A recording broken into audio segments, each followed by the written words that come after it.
आइए हम चर्चा करते हैं भारत के अपवाह तंत्र पर। तो मुख्य रूप से भारत के अपवाह तंत्र को दो भागों में विभाजित किया गया है। पहला हिमालय अपवाह तंत्र और दूसरा है प्रायद्वीपीय अपवाह तंत्र। अब दोनों में यदि हम देखें तो कुछ भिन्नताएं हैं। भिन्नताएं कैसी? जैसे सीधे से यदि हम बात करें भाई, जो हिमालय से निकलने वाली नदियां हैं वो हिमालय का अपवाह तंत्र, और जो प्रायद्वीपीय भारत से जो नदियां निकलती हैं वो प्रायद्वीपीय अपवाह तंत्र। अब हम इनके पानी के सोर्स पर चर्चा कर लेते हैं। पानी का सोर्स मतलब जो अपवाह तंत्र नदियां चाहे वो हिमालय वाली बना रही हों या फिर प्रायद्वीपीय भारत की बना रही हों, क्या अंतर होगा? आपके दिमाग में क्या बात आ रही है? क्या अंतर होना चाहिए पानी के सोर्स को लेकर हम कह रहे हैं तो? हाँ, यदि आप ऐसा सोच रहे हैं तो बिल्कुल सही सोच रहे हैं। हिमालय से जितनी भी नदियां निकलती हैं, एक तो गर्मी का जब मौसम, गर्मी के मौसम में जितनी भी हिमालय की नदियां निकलती हैं वो ग्लेशियर्स से निकलती हैं। हिमनद मतलब उनके जल का सोर्स जो है वो हिमखंड के पिघलने से होता है। तो जब बारिश का समय होता है तो बारिश का जल उन्हें मिल जाता है, और जब गर्मी का मौसम होता है तो इन ग्लेशियर्स के पिघलने से उन्हें पानी की आपूर्ति हो जाती है। तो इससे हम कहेंगे कि पानी का सोर्स के आधार पर ग्रीष्म ऋतु में भी उन्हें पानी मिल रहा है और वर्षा ऋतु में भी। तो इस आधार पर ये नदियां जो हैं वो सदावाहिनी हैं या वर्ष भर प्रवाहित होने वाली नदियां हैं। कि कारण हमने देखा, वर्षा ऋतु में वर्षा का जल, ग्रीष्म ऋतु में ग्लेशियर्स के पिघलने से जल की आपूर्ति। लेकिन वहीं हम प्रायद्वीपीय भारत की नदियों की बात करेंगे तो इसमें हम देखेंगे कि प्रायद्वीपीय भारत की नदियां मौसमी होती हैं। मतलब कि जब वर्षा का जल मिलता है तब उनमें पर्याप्त जल की आपूर्ति हो जाती है बारिश के मौसम में।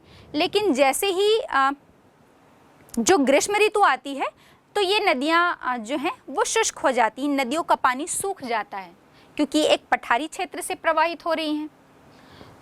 जैसे आपकी कृष्णा, कावेरी, गोदावरी, और हिमालयीन क्षेत्र से यदि हम बात करेंगे तो गंगा है, यमुना है, सिंधु, सतलज, ब्रह्मपुत्र, ये सब नदियों का सोर्स जो है वो ग्लेशियर्स है। तो पहली दूसरा अंतर हमने देखा कि एक तो ये सदावाहिनी हो गई और दूसरी जो है वो शुष्क है। एक और विशेषता यदि हम दोनों क्षेत्र से निकलने वाली नदियों की बात करें तो हम देखेंगे कि हिमालय से जितनी नदियां निकलती हैं उनका मार्ग, प्रवाह मार्ग जो है वो बहुत लंबा है। आप मानचित्र में ही देख लीजिए, पूरे पश्चिम से पूर्व की तरफ, चाहे हम गंगा, यमुना की बात करें, सिंधु की या ब्रह्मपुत्र की बात करें, रामगंगा की बात करें, यमुना की बात करें, तो ये एक लंबा मार्ग तय करके फिर बंगाल की खाड़ी में गिरती हैं। लेकिन प्रायद्वीपीय पठार को हम देखेंगे तो इस मानचित्र से आप समझ पा रहे होंगे कि एक बहुत छोटा क्षेत्र होता है। तो यहाँ से नदियों का जो प्रवाह मार्ग है, चाहे वो अरब सागर में गिरे और चाहे बंगाल की खाड़ी में गिरे, इनका मार्ग जो है वो बहुत छोटा होता है। तो प्रायद्वीपीय भारत की जो नदियां हैं वो छोटी हैं, हिमालयीन नदियां जो हैं वो लंबी हैं। इसके साथ ही जो हिमालय क्षेत्र से निकलने वाली नदियां हैं या हिमालयीन नदियां जो हैं वो एक लंबे मैदानी भाग से भी जो है वो प्रवाहित होती हुई आती हैं। आप यहाँ पर देख लीजिए कि यदि हम पंजाब से लेकर इधर असम तक की या बंगाल की खाड़ी तक की बात करें तो ये एक लंबा क्षेत्र है।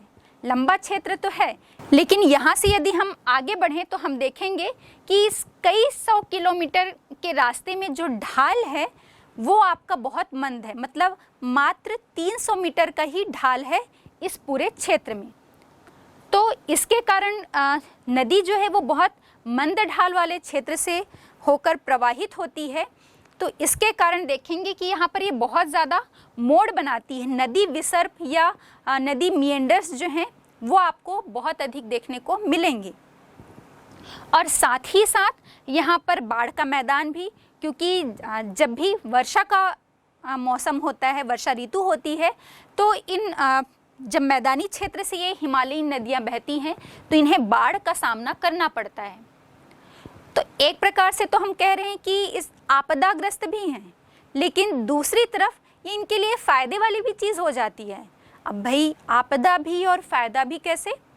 तो ठीक है, जब बारिश का मौसम आता है तो बाढ़ ग्रस्त हो जाती हैं नदियाँ, मतलब नदी का जो लेवल होता है पानी उससे बहुत ज़्यादा ओवरफ्लो होकर ये उसके दाएं बाएं वाले क्षेत्र में से होकर प्रवाहित होने लगती हैं। लेकिन जैसे ही जो है बाढ़ का पानी सामान्य हो जाता है तो बहुत बड़ी मात्रा में ये सिल्ट, मृत्तिका या बजरी और रेत जैसे अवसाद जो हैं वो यहाँ पर ये नदियाँ छोड़ कर जाती हैं, निक्षेपित करके जाती हैं, जिससे यहाँ पर एक बहुत ही जलोढ़ क्षेत्र या एलुवियल सॉइल वाला एरिया हम इस क्षेत्र को, पूरे इस मैदानी क्षेत्र में देखेंगे। बहुत ही उपजाऊ क्षेत्र, उपजाऊ मैदान का निर्माण होता है और हमें पता है कि इसी उपजाऊ भूमि के ही कारण यहाँ पर कृषि कार्य बहुत अच्छी तरह से किया जाता है और बहुत अच्छा उत्पादन भी यहाँ पर प्राप्त होता है और इसी कारण से यहाँ पर जनसंख्या का घनत्व भी हमें बहुत ज़्यादा देखने को मिलता है। लेकिन यहाँ पर प्रायद्वीपीय भारत में नदियाँ जो हैं इनका मार्ग बहुत छोटा होता है और ये पठारी क्षेत्र से बहने के कारण किसी भी प्रकार के नदी मोड़ जो है वो नहीं बनाती, यहाँ पर जलप्रपात का निर्माण होता है। बच्चों, अब हम इस ड्रेनेज पैटर्न या अपवाह तंत्र के प्रतिरूप को समझ लेते हैं। अपवाह तंत्र का प्रतिरूप मतलब किसी भी नदी का जो अपवाह तंत्र होता है, ड्रेनेज सिस्टम जो होता है उसकी आकृति से है, मतलब किसी अपवाह तंत्र की आकृति किस प्रकार की है उसे हम अपवाह तंत्र प्रतिरूप कहते हैं या ड्रेनेज सिस्टम पैटर्न कहा जाता है। अब इसे ऐसे भी आप समझ सकते हैं कि कोई अपवाह तंत्र जो है वो ऊपर से देखने पर कैसा प्रतीत हो रहा है, किस प्रकार की आकृति उसमें बन रही है। अधिकतर हम देखेंगे कि जो अपवाह तंत्र या ड्रेनेज सिस्टम होते हैं किसी भी नदी का, वो गणित के ज्यामितीय आकार जो हैं जैसे वलयाकार, वृत्ताकार, आयताकार, इस आधार पर ही जो है अधिकतर इनका नामकरण किया गया है। अब इसी आधार पर इसका नामकरण तो किया गया है, इसके अतिरिक्त भी हमें और बहुत सारी आकृतियाँ देखने को मिलती हैं। सीधे से हम समझ सकते हैं इसे कि किसी अपवाह तंत्र का आकार या आकृति कैसी दिख रही है या कैसी आकृति वो ड्रेनेज सिस्टम बना रहा है किसी भी नदी का, उसे हम ड्रेनेज पैटर्न या अपवाह प्रतिरूप कहते हैं। अब ये जो अपवाह प्रतिरूप होता है ये किसी भी नदी का अपवाह प्रतिरूप जो भी नदी बना रही है वो वहाँ पर मिलने वाली जो स्थलाकृति है, इसके साथ ही साथ जलवायु के कारण जो अपक्षय और अपर्दन की प्रक्रियाएं उस स्थान पर हो रही हैं और वनस्पति आच्छादन कैसा है, चट्टानों की संरचना कैसी है, इन सब पर निर्भर करता है या डिपेंड करता है कि वहाँ पर किस प्रकार का प्रतिरूप का निर्माण हो रहा है या नदियों के द्वारा किया जा रहा है। तो मुख्य रूप से यदि हम बात करें कि हमारे भारत में जो विभिन्न प्रकार की अलग अलग नदियां हैं, चाहे वो हिमालय से निकलने वाली हों या प्रायद्वीपीय भारत से बहने वाली नदियां हों, ये किस प्रकार के प्रतिरूप या पैटर्न का निर्माण करती हैं। तो पहला हम देखते हैं ध्रुमाकृतिक अपवाह प्रतिरूप या इसी को बोलते हैं डेंड्रेटिक ड्रेनेज पैटर्न। ये प्रतिरूप बिल्कुल उसी तरह प्रतीत होता है जैसे कि आप यहाँ पर एक वृक्ष को देख पा रहे हैं। एक वृक्ष में एक मोटा तना होता है और उस तने से ही जो है उसकी छोटी बड़ी शाखाएं निकलती हैं। तो ठीक इसी प्रकार से इस नदी के प्रतिरूप में भी एक मुख्य नदी होती है और इस मुख्य नदी में उससे जो मिलने वाली छोटी बड़ी उसकी जितनी भी सहायक नदियां हैं और उनसे मिलने वाली उनकी जो सहायक नदियां हैं, सहायक नदियों की भी जो सहायक नदियां होती हैं, मतलब जो ट्रिब्यूटरीज उससे निकलती है उस मुख्य नदी से, वो आकर जो मुख्य नदी में मिलती हैं।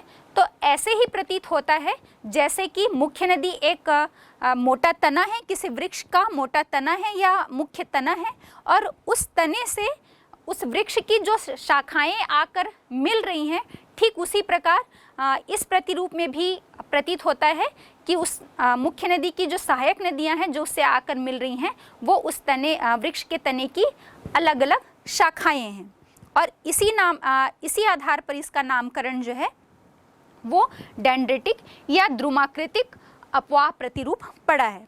ये प्रतिरूप ऐसे क्षेत्र में हम कहें कि विकसित होता है जहाँ पर कि समतल और चौरस धरातल हो और सपाट धरातल हो, वहाँ पर इस प्रकार का अपवाह प्रतिरूप जो है वो विकसित अवस्थाओं में देखने को मिलता है। और यही कारण है कि हमारे भारत की यदि हम मैदानी क्षेत्र में चले जाएं, जैसे कि गंगा है, साथ ही प्रायद्वीपीय भारत की गोदावरी है, कृष्णा है, और हिमालयी नदियों में गंगा के साथ साथ सिंधु, सतलज, ये नदियाँ जो हैं वो इस प्रकार के प्रतिरूप का निर्माण करती हैं। दूसरा प्रतिरूप हम देखते हैं अरीय प्रवाह प्रतिरूप या रेडियल ड्रेनेज पैटर्न।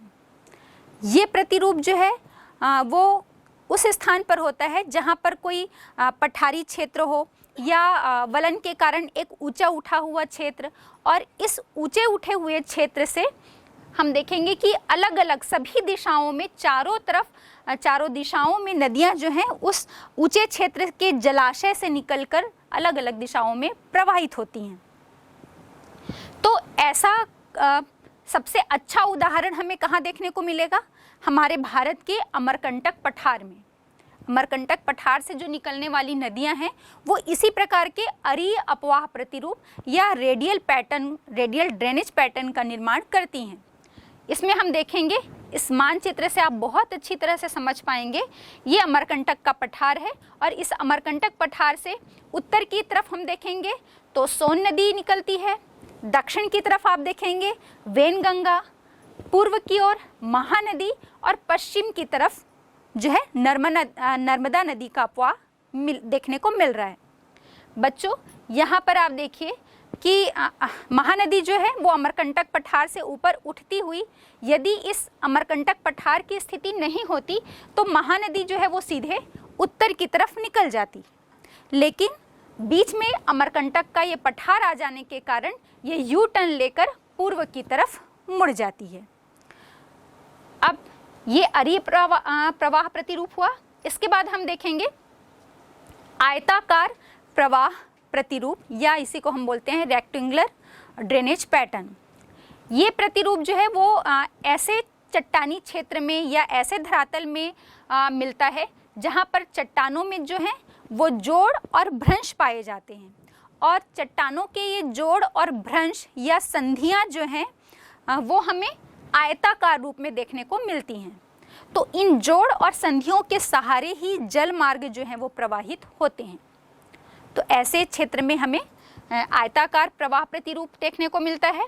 और यदि हम बात करें कि उदाहरण इसका कि हमारे भारत में किन नदियों के द्वारा इस प्रकार का पैटर्न बनाया जाता है, तो कोसी नदी है, कृष्णा का जो ऊपरी हिस्सा है वहाँ पर भी इस प्रकार का पैटर्न देखने को मिलता है, और इसके साथ ही साथ झारखंड का जो पलामू जिला है वहाँ पर भी इसी प्रकार का ड्रेनेज पैटर्न देखने को मिलता है।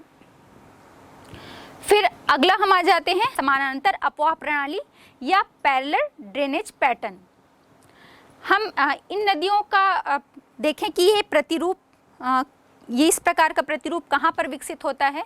तो जब भी किसी क्षेत्र में कोई नदियाँ जो है, किसी प्रदेश की नदियाँ जो हैं वो उस प्रादेशिक ढाल का, उस क्षेत्र विशेष में मिलने वाला जो ढाल है या जैसा ढाल वहाँ पर मिलता है, उस प्रादेशिक ढाल का ही जब वो नदी अनुसरण करती है तो उस क्षेत्र में हमें समानांतर अपवाह प्रतिरूप देखने को मिलता है। और हमारे भारत में पश्चिमी घाट से पश्चिम तटीय मैदान से होती हुई जो नदियां अरब सागर में गिरती हैं वहाँ पर ये समानांतर अपवाह प्रतिरूप जो है वो हमें देखने को मिलता है। अब इसमें कौन कौन सी नदियां हैं जो इस प्रकार का प्रतिरूप बनाती हैं, तो हम देखेंगे गोवा में जो मांडवी नदी है, जुआरी है, कर्नाटक की गंगावती, शरावती, नेत्रवती, और केरल की पेरियार और पेंदा नदी जो है वो इस प्रकार के समानांतर अपवाह प्रतिरूप का निर्माण करती है। ये पश्चिमी घाट से अरब सागर की तरफ जब चलती हैं, अरब सागर में मिलने वाली होती हैं, तो पश्चिमी घाट से पश्चिम तटीय की तरफ पैरेलल उसी प्रादेशिक ढाल का अनुसरण करती है, क्योंकि पश्चिमी घाट का पश्चिमी ढाल जो है वो अरब सागर की तरफ है। तो इन दोनों बीच में ये समानांतर ये नदियाँ जो हैं वो प्रवाहित होती हैं। तो यहाँ पर हमें पैरेलल ड्रेनेज पैटर्न जो है वो देखने को मिलता है। इसके बाद अगला है जालीनुमा प्रवाह प्रतिरूप, या इसी को हम ट्रेलिस ड्रेनेज पैटर्न कहते हैं। जब भी किसी क्षेत्र में जो धरातल की संरचना है वो क्रमशः कठोर और मुलायम चट्टानी संरचना मिलती है, मतलब पहले कठोर फिर मुलायम, तो कठोर चट्टानें जो हैं वो ऐसी ही रह जाती हैं, मुलायम चट्टानें जो हैं वो कट जाती हैं। तो यहाँ पर जो नदियाँ बहती हैं, मुख्य नदी और उसकी सहायक नदियाँ, उनके द्वारा एक जालीनुमा प्रवाह प्रतिरूप जो है उसका निर्माण किया जाता है। तो इसे हम जालीनुमा प्रवाह प्रतिरूप कहते हैं। इसके बाद अगला है आपका केंद्रोन्मुखी प्रवाह प्रतिरूप। ये अरीय प्रवाह प्रतिरूप के विपरीत हम इसे कह सकते हैं। अरीय प्रवाह प्रतिरूप में हमने देखा था कि एक ऊंचे उठे भूभाग से चारों दिशाओं की तरफ नदियां निकल रही थीं। अब केंद्रोन्मुखी प्रवाह प्रतिरूप या सेंट्रीपिटल ड्रेनेज पैटर्न के अंतर्गत हम देखेंगे कि इस प्रतिरूप में किसी एक स्थान या पानी के एक सोर्स की तरफ चारों दिशाओं से या सभी दिशाओं से आकर नदियां जो हैं वो उस क्षेत्र में मिलती हैं। और इसका सबसे अच्छा उदाहरण केंद्रोन्मुखी कह रहे हैं, मतलब केंद्र की ओर सारी नदियां आ रही हैं। इसका सबसे अच्छा उदाहरण जो है वो यदि हम राजस्थान के सांभर झील में चले जाएं तो वहाँ पर ये ड्रेनेज पैटर्न देखने को मिलता है, और साथ ही पूर्वोत्तर में चले जाएं तो लोकटक झील जो है वहाँ पर भी इस प्रकार का प्रवाह प्रतिरूप मिलता है। तो बच्चों, ये हो गई बात ड्रेनेज पैटर्न की या अपवाह प्रतिरूप की। अब हम चर्चा करेंगे कि हमने देखा था कि हमारे भारत में स्थलाकृति में भिन्नता के कारण मुख्य रूप से 2 प्रवाह प्रतिरूप देखने को मिलते हैं। तो इसके बाद हम सबसे पहले चर्चा करेंगे हिमालयी अपवाह तंत्र पर। बच्चों, अब हम चर्चा कर लेते हैं भारत के अपवाह तंत्र पर। तो पहले भी हमने बताया है कि भारत की जो स्थलाकृति में भिन्नता हमको देखने को मिलती है, इस आधार पर भारत में 2 प्रकार के अपवाह तंत्र जो हैं वो मिलते हैं। पहला हिमालयी अपवाह तंत्र और दूसरा प्रायद्वीपीय अपवाह तंत्र। जो नदियाँ हिमालय से निकलती हैं वो हिमालय का अपवाह तंत्र का निर्माण करती हैं, और प्रायद्वीपीय भारत से निकलने वाली जो नदियाँ हैं वो प्रायद्वीपीय अपवाह तंत्र का निर्माण करती हैं। तो आइए सबसे पहले हम बात कर लेते हैं हिमालयीन अपवाह तंत्र या हिमालय से निकलने वाली जो नदियां हैं वो जो ड्रेनेज सिस्टम बनाती है उस पर चर्चा करते हैं। तो बच्चों, इसके पहले भी हमने जो पिछली कक्षा है उसमें पढ़ा है, और ये हमको ज्ञात है कि हिमालय जो है वो एक नवीन वलित पर्वत है, और हिमालय की उत्पत्ति से पहले जो हिमालय से निकलने वाली नदियां, या मैं कहूँ कि सबसे पहले तो मानसरोवर झील के पास से जो नदियां निकलती थी, जैसे सिंधु है, सतलज है, ब्रह्मपुत्र, ये सभी नदियां जो हैं वो हिमालय की उत्पत्ति के पहले से ही प्रवाहित होती रही हैं। फिर इसके बीच में, मतलब एक तो सिंधु, सतलज, ब्रह्मपुत्र नदी जो हिमालय से निकलती है, और इसके साथ ही जो प्रायद्वीपीय पठार के उत्तर से निकलने वाली नदियां हैं, जैसे कि चंबल, बेतवा, केन, ये नदियां जो हैं ये दोनों पहले उत्तर की तरफ प्रवाहित होती थीं। तो इनके बीच में एक टेथिस सागर की स्थिति थी। टेथिस सागर में इन दोनों ही अपवाह तंत्र के द्वारा या इन नदियों के द्वारा जो अवसाद लाए जाते थे उनका जमाव वहाँ पर लगातार किया जाता था। और टेथिस सागर की इस भूसन्नति में हम कहें कि लगातार अवसादों के निक्षेप या अवसादों के जमाव पड़ने के कारण धीरे धीरे उसमें वलन होने लगा, और संपीड़न के कारण वलन पड़ने से वृहद हिमालय की उत्पत्ति हुई। तो बताने का तात्पर्य ये है कि जो ब्रह्मपुत्र नदी सिंधु नदी या सतलज नदी की हम बात करेंगे, उससे पहले हम ये जान लें कि ये सभी नदियां जो हैं जो हिमालय से निकलती हैं ये पूर्ववर्ती नदियां हैं। पूर्ववर्ती या एंटीसीडेंट नदियां, एंटीसीडेंट रिवर्स। तो पूर्ववर्ती नदियां किसे कहते हैं हम? जो कि किसी भूखंड की उत्पत्ति के पहले से ही उसमें प्रवाह होता रहा है।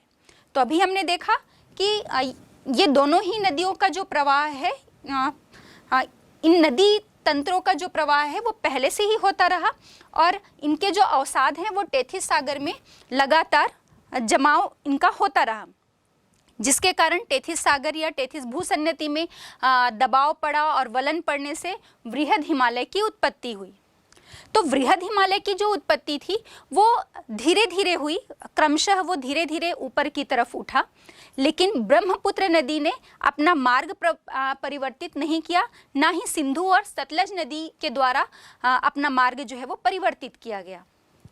इन नदियों ने क्या किया कि जैसे ही वृहद हिमालय धीरे धीरे ऊपर की तरफ उठा तो इन्होंने इस श्रेणी को काट कर, इन पर्वत श्रेणी को काटते हुए अपनी घाटी को बनाए रखा और पहले वाली ही जो घाटी है वो उसको और गहरा करते गए और उसी में उनका बहाव जो है वो होता रहा और इस प्रकार से ये पूर्ववर्ती नदी जो है वो कहलाई। अब फिर हम देखेंगे वृहद हिमालय की उत्पत्ति के पहले सिंधु, सतलज और ब्रह्मपुत्र नदी की उत्पत्ति हुई, तो ये मध्य हिमालय और शिवालिक श्रेणी के लिए क्या हो गई? पूर्ववर्ती हो गई। फिर समय के साथ साथ जो है वृहद हिमालय की उत्पत्ति के बाद उससे जो निकलने वाली नदियां थी और साथ ही उत्तरी प्रायद्वीपीय पठार से जो नदियां जाती थी वो क्रमशः फिर से उस भूसन्नति में लगातार अवसादों का जमाव करती गई और फिर से अवसादों के जमाव के कारण ये हुआ कि उसमें संपीड़न दबाव के कारण वलन पड़ा और उसके बाद फिर मध्य हिमालय की उत्पत्ति हुई। तो मध्य हिमालय से जैसे गंगा है, यमुना नदी, कोसी नदी, इन नदियों की उत्पत्ति हुई। तो ये जो नदियां थी वो मध्य हिमालय और शिवालिक के लिए क्या हो गई?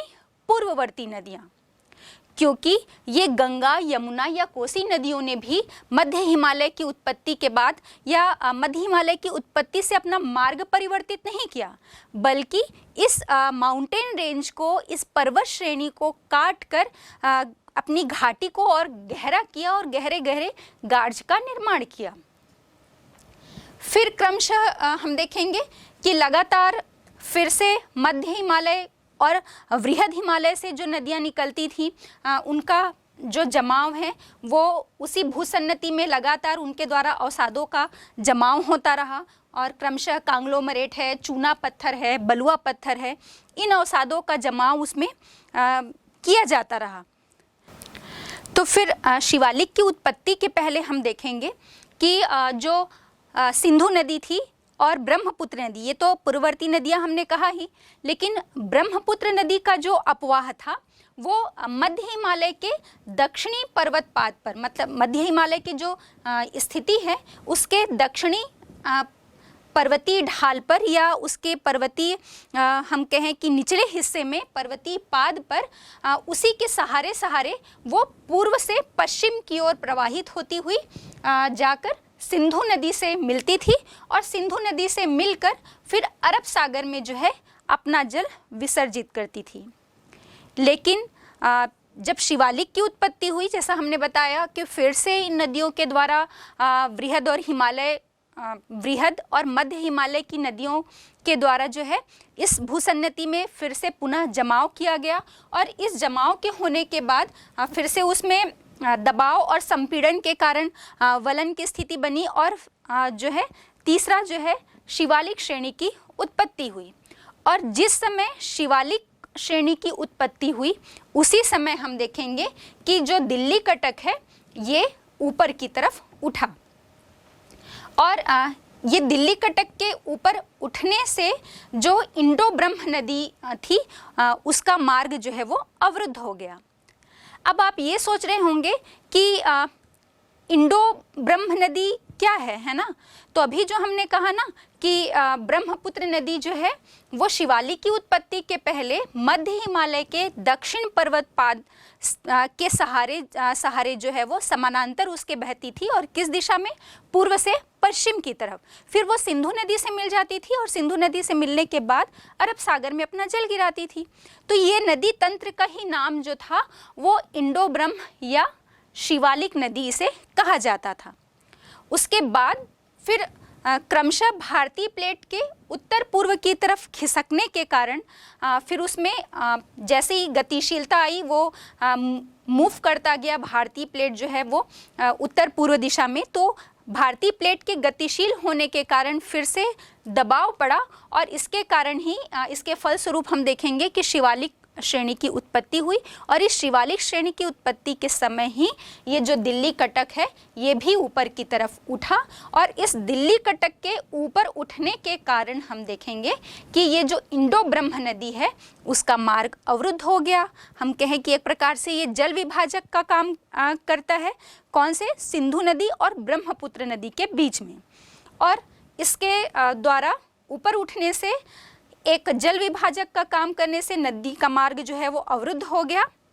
फिर ब्रह्मपुत्र नदी ने जो अपना मार्ग परिवर्तित कर लिया, और ये परिवर्तित मार्ग से प्रवाहित होने लगी, जो हमें वर्तमान स्वरूप में देखने को मिलता है, चाहे वो गंगा हो, ब्रह्मपुत्र हो और सिंधु नदी, जो हमें वर्तमान अभी जो इसका हमें सिस्टम देखने को मिलता है, ये वर्तमान समय का जो प्रारूप है वो उसी समय आया जब शिवालिक श्रेणी की उत्पत्ति हुई। और शिवालिक श्रेणी की उत्पत्ति के समय जो है वो अरावली कटक ऊपर की तरफ उठा, और एक जल विभाजक के रूप में होने से ये वर्तमान स्वरूप जो है वो सामने आया।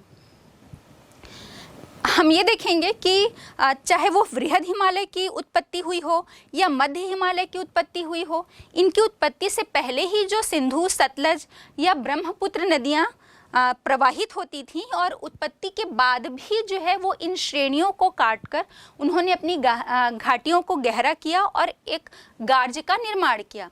तो इसमें आपको जानना चाहिए कि जम्मू कश्मीर में सिंधु नदी ने सिंधु गार्ज का निर्माण किया है, हिमाचल में सतलज नदी ने शिपकिला गार्ज का निर्माण किया है, और अरुणाचल प्रदेश में ब्रह्मपुत्र नदी ने कोरबा गार्ज का निर्माण किया है। तो हमने चर्चा की कि सिंधु, सतलज, ब्रह्मपुत्र या हिमालय से निकलने वाली जो भी नदियां हैं और उनका जो अपवाह तंत्र है, अभी जो वर्तमान में हमें दिखता है, ये प्राचीन समय में जो है वो इसकी क्या स्थिति थी, ये हमने पूरा समझ लिया। और जब बच्चों, ये आपको इसलिए भी बताना ज़रूरी था कि जो हमने ड्रेनेज पैटर्न पढ़ा था, प्रवाह प्रतिरूप, तो उसमें आपका ये एक पूर्ववर्ती नदी जो है ये भी आता है। पूर्ववर्ती नदी, आई होप आप समझ गए होंगे, किसी स्थल भूखंड के ऊपर उठने से पहले से जो नदियां वहां पर प्रवाहित होती रही हैं, और उस भूखंड के ऊपर उठने के बाद भी जब नदियां अपना मार्ग परिवर्तित नहीं करती हैं तो उन्हें हम पूर्ववर्ती नदी या एंटीसीडेंट रिवर कहते हैं। हम हिमालयी नदियों और प्रायद्वीपीय नदी के बीच अंतर को देखते हैं। कुछ प्रमुख बिंदुओं पर हम चर्चा करते हैं। जैसे पहला, उत्पत्ति स्थान। तो नेचुरली है कि हिमालयी नदियां जो है वो हिमालय के ग्लेशियर से उत्पन्न होती हैं, और प्रायद्वीपीय नदियां प्रायद्वीपीय पठार से। प्रायद्वीपीय पठार में भी या तो वो मध्य हाईलैंड से होती हैं या पश्चिमी घाट से इनकी उत्पत्ति होती है। दूसरा बिंदु है प्रकृति। हिमालयी नदियों की जो प्रकृति है, ये नदियां सदावाहिनी हैं और इनमें वर्ष भर पानी रहता है। लेकिन प्रायद्वीपीय नदियां मौसमी नदियां हैं, और अधिकतर ये नदियां जो हैं वो ग्रीष्म ऋतु में इनका पानी सूख जाता है। यदि हम जल निकासी की बात करें, मतलब ये किस समुद्र में या किस तरफ जो है अपना जल विसर्जित करती हैं, और इनके प्रतिरूप जो इनका अपवाह द्रोणी है वो किस प्रकार के प्रतिरूप का निर्माण करती हैं। तो हिमालयी नदियां जो है वो वृक्षाकार या डेंड्रिटिक पैटर्न बनाती हैं, और प्रायद्वीपीय नदियां जो है वो अधिकतर रेडियल और आयताकार प्रतिरूप का निर्माण करती हैं। तीसरा या नेक्स्ट बिंदु है लंबाई। हिमालय से निकलने वाली जो नदियां हैं वो लंबाई में बड़ी हैं। जैसे ब्रह्मपुत्र नदी जो है वो लगभग 2900 किलोमीटर लंबी है, लेकिन प्रायद्वीपीय नदियां लंबाई में बहुत छोटी हैं। जैसे गोदावरी नदी प्रायद्वीपीय भारत की सबसे बड़ी नदी है, लेकिन इसकी लंबाई सिर्फ 1500 किलोमीटर है।